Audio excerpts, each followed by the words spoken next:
No one ever talks about the periods of rapid growth and change and how that affects everything and everyone around you. Recently, while watching Glass Onion, the detective said something that stuck out to me. He said it's a dangerous thing to mistake speaking without thought for speaking the truth. A couple months ago, I found myself at a very interesting intersection: rapid growth and evolving truth.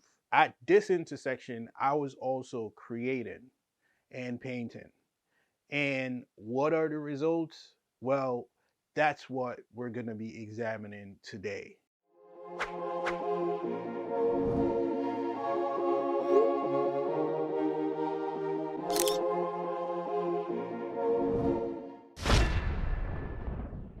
What's up, everybody? It's Art Boy, and I'm back with another episode.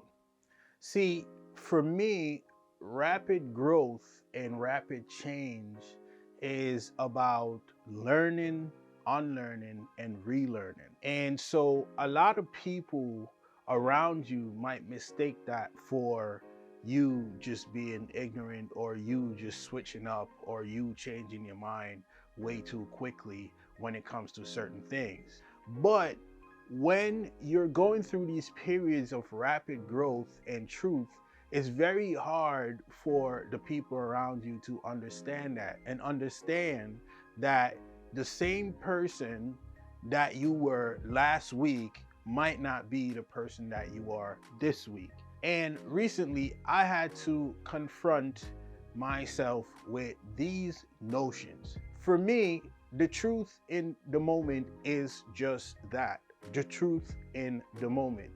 See, when I express something, or when I say something, or when I create something, and then I move on, and then next week I learn new information, or I gain a new perspective, or gain a new experience in regards to whatever I'm creating, that ultimately could change how I see my work. A few months ago, I created a triptych piece of work. This body of work was inspired by a conversation that I was having with two artists. And the biggest thing for me in this conversation was how artists themselves don't necessarily have safe space.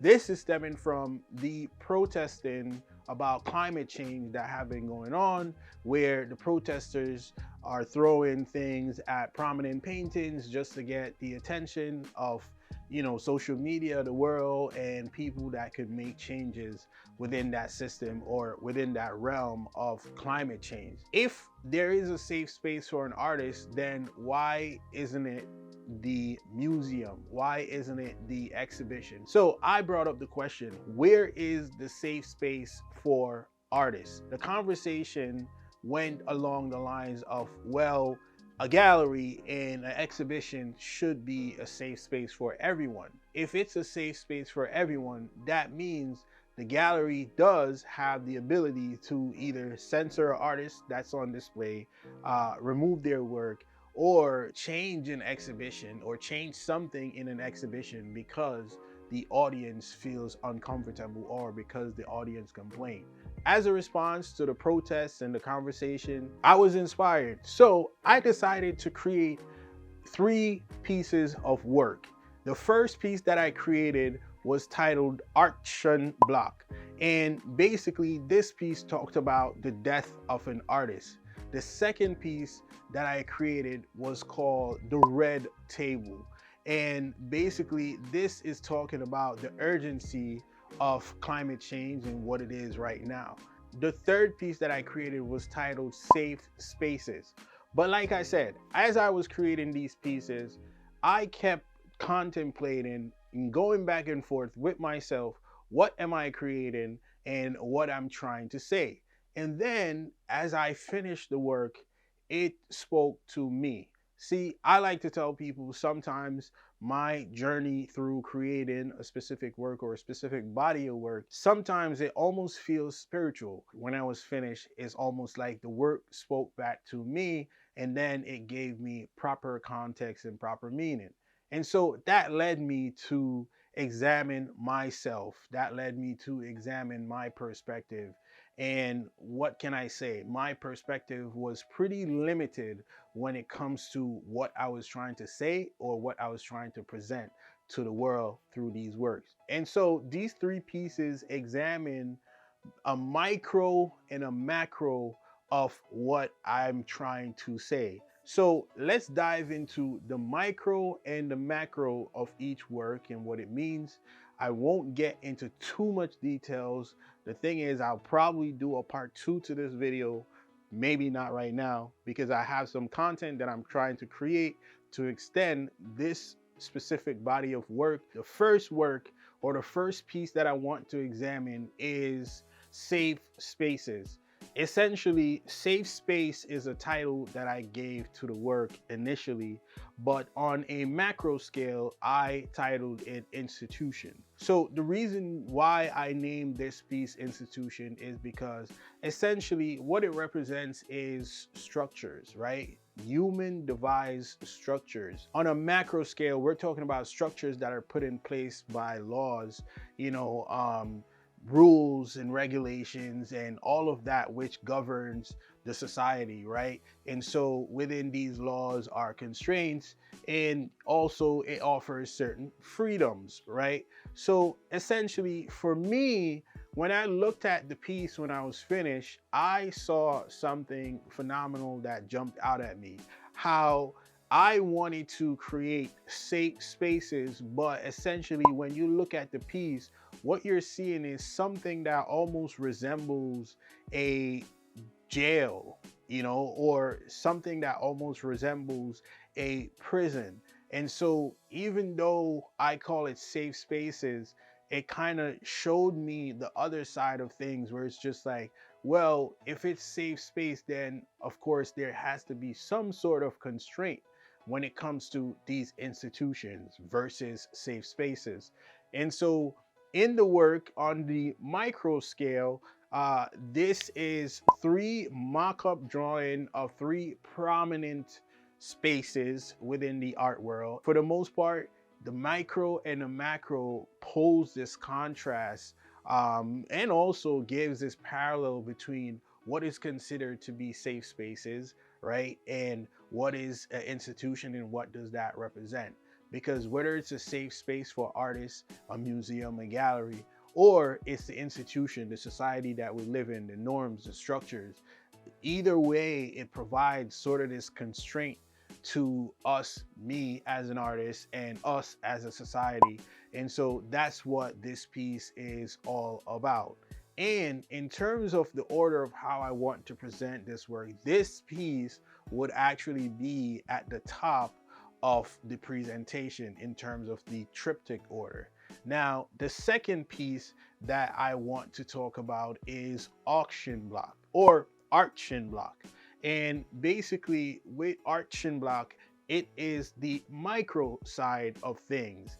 And the macro side of things is actually the title that I gave it was Man and His Ego. As you could see in this piece, I was aggressive how I painted, I was aggressive how I presented the information, and I had a lot to say.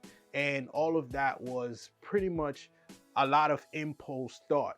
And then ultimately, I had to sit with myself and consume this. I shared it with a few people, and they're like, whoa, this piece is pretty aggressive. And I know why they said that, and I see why they said that, and it's very true. When I created this piece, I was very aggressive with it. I didn't want this piece to be shy. I didn't want this piece to be line perfect. I didn't want this piece to, seem like it was beautiful. I really wanted to show the battle between man himself, his ego, and an artist battling with himself as well and his ego. Now, on the micro side of it, this piece actually is just talking about the different ways to quickly kill an artist, just like safe spaces, right? But In the piece, as you can see, you'll see different references, whether it be the most recent protests where the protesters threw soup at the Van Gogh, or a protester breaking one of Ai Weiwei's vase, there's a reference photo to that. Or in a more local sense, back in Jamaica, the government is trying to censor certain artists or censor certain music and entertainment. And so, all of that is within this piece. And also, if you look on the top of the piece, you can see a work being shredded. And I put that there because I think that the easiest way for an artist to die, metaphorically, is him killing himself. So that imagery at the top is in reference to Banksy's painting that was being shredded as it was auctioned off. And then, as you can see, there's sort of like an auction going on, and also you have the symbolism of likes and hearts and social media and all of that, which basically references another way how artists may die, right? Sharing your work on social media, sharing your work with the world in that sense, and them just instantaneously saying, oh, I like, or I dislike, or this is bad, or this is garbage, or whatever it is. Ultimately, that could really kill an artist, and that could really make an artist go back to the table and think, maybe I'm not cut out for this, maybe I'm not good for this. And so, there's a lot of conflict in there. There's a lot of conflict in the piece.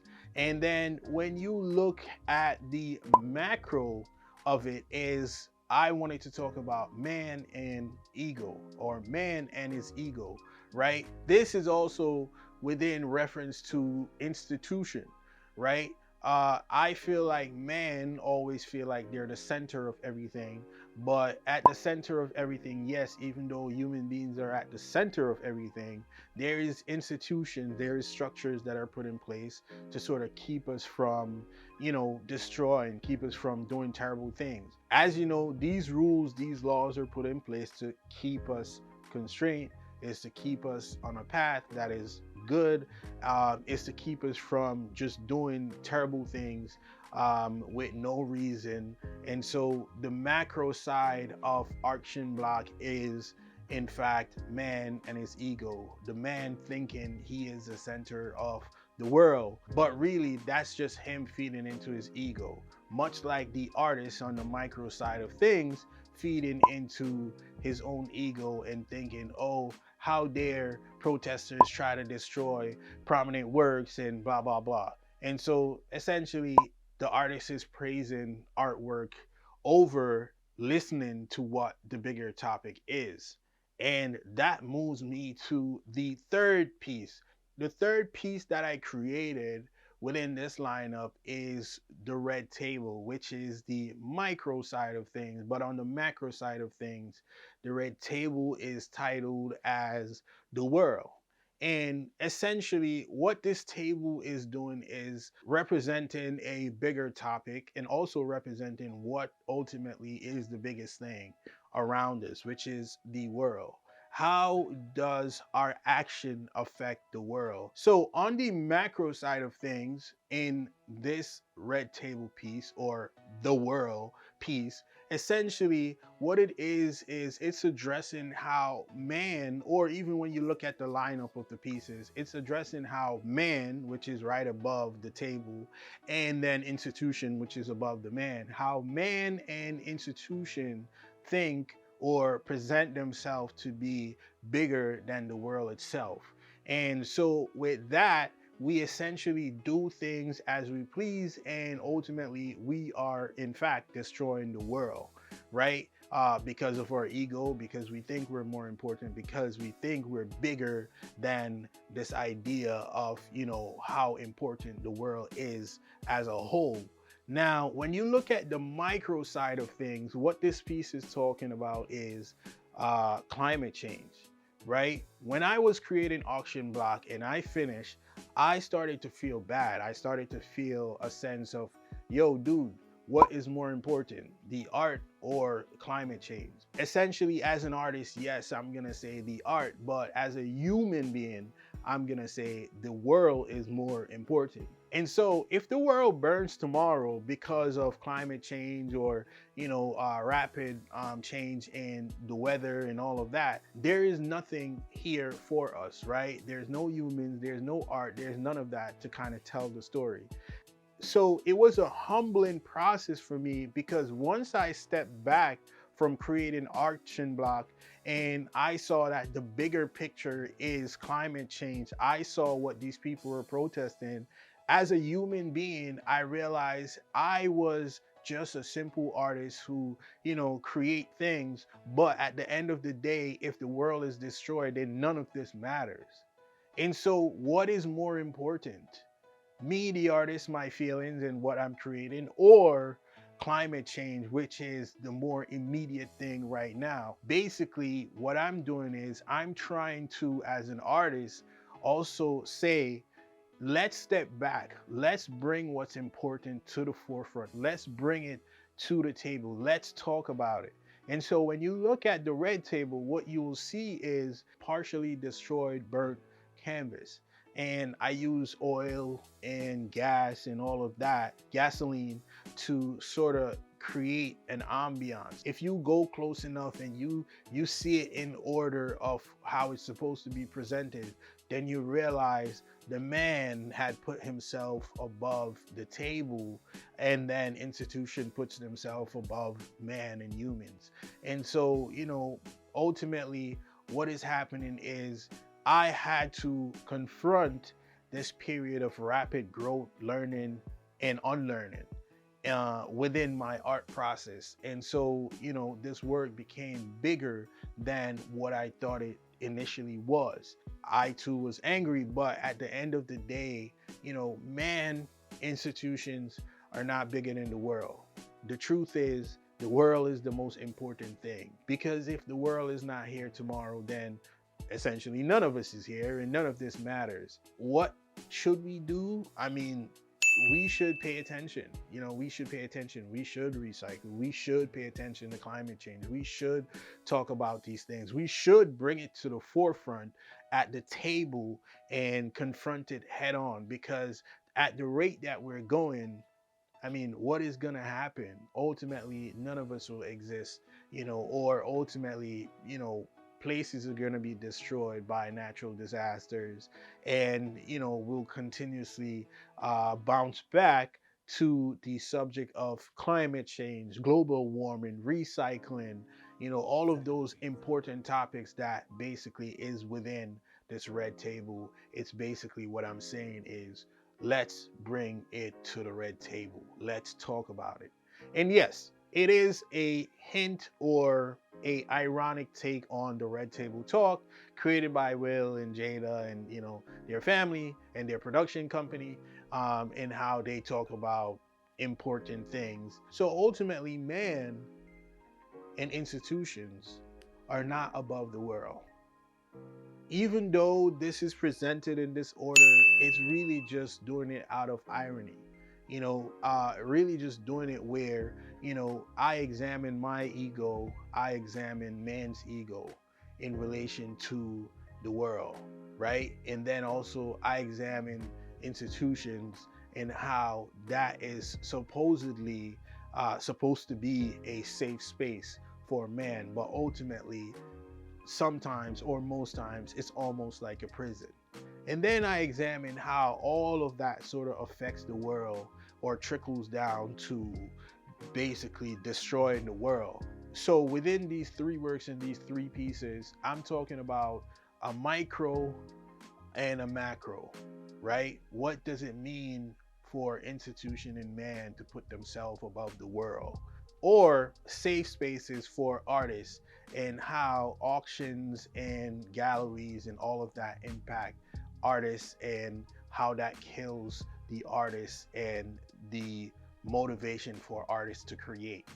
And again, that boils down to, well, if we're not here, or if artists aren't able to talk about stuff that is very important currently, something like climate change, then does it make sense to create art? And as an artist, I am going to continue to create. And no, I don't want to see protesters destroying works. But at the same time, I need to remove my ego from the process, especially when creating. And also, I'm still able to speak on the truth of not destroying art and also the truth of not destroying the world at the same time. And this comes back to, can two truths exist or coexist? Yes, I believe that two truths can exist or coexist, and I don't see anything wrong with it. After learning or unlearning or relearning, then you realize, well, maybe these two things can ultimately exist in a world. Maybe art could exist in a world where we also pay attention to climate change. So thank you for watching. Subscribe, subscribe, subscribe.